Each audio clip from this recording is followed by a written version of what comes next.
دروازہ خواب میں دیکھنا عورت ہے، اور اگر دیکھے کہ بند دروازے معلوم یا نامعلوم جگہ کے اس کے برابر سے کھلے ہیں، اور جو دروازے کھلے ہیں راستے کی طرف ہیں، دلیل ہے کہ پاس کے مال کو خرچ کرے گا۔ اور اگر دیکھے کہ گھر میں اس کے برابر دروازہ کھلا ہے، دلیل ہے کہ بادشاہ سے مال پائے گا اور عیال پر خرچ کرے گا۔ اور اگر دیکھے کہ اس کے گھر کا دروازہ ٹوٹا ہے، دلیل ہے کہ مصیبت اور رنج ہوگا۔ حضرت ابن سیرین رحمۃ اللہ علیہ نے فرمایا، اگر دیکھے کہ اس کے گھر کا دروازہ اکھیڑ کر لے گئے ہیں اور کسی کو معلوم نہیں کہ کہاں لے گئے، تو یہ گھر والے پر محنت اور مصیبت کی دلیل ہے۔ اگر دیکھے کہ اس کے گھر کا دروازہ چھوٹا ہے، دلیل ہے کہ اس کے عیال کو آفت پہنچے گی۔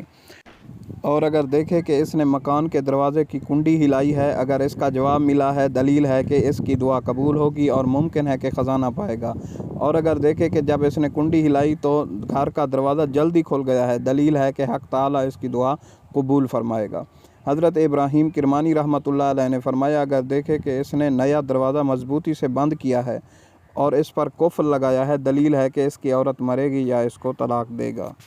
حضرت جابر مغربی رحمۃ اللہ علیہ نے فرمایا، اگر دیکھے کہ اس کے گھر کے دروازے پر درندے کودے ہیں اور خواب میں آوازیں مرغا کرتے ہیں، دیکھنا کیسا؟ دلیل ہے کہ حضرت جو ان ابن کے عیال سیرین کا رحمۃ قصد اللہ کریں علیہ گے۔ نے فرمایا کہ اور اگر دیکھے کہ اس کے پاس آسمانوں کے مرغا دروازے ہے کھلے ہیں، اور دلیل ہے جانتا ہے کہ اس کی ملک ملک کے لوگوں پر دلیل خیرات ہے کا کہ دروازہ کھلے غلام گا۔ زادے پر حضرت فتح امام پائے گا۔ جعفر صادق اور رضی اگر اللہ دیکھے کہ تعالیٰ مرغے عنہ کے نے ساتھ فرمایا کہ لڑتا ہے، خواب میں دروازے دلیل کا ہے کہ دیکھنا تین اجمی وجہ پر آدمی ہے۔ کے ساتھ جھگڑا نمبر کرے 1 گا۔ گھر کا مالک، نمبر اور 2 اگر عورت، دیکھے نمبر کہ اس 3 نے مرغ خادم۔ کا بچہ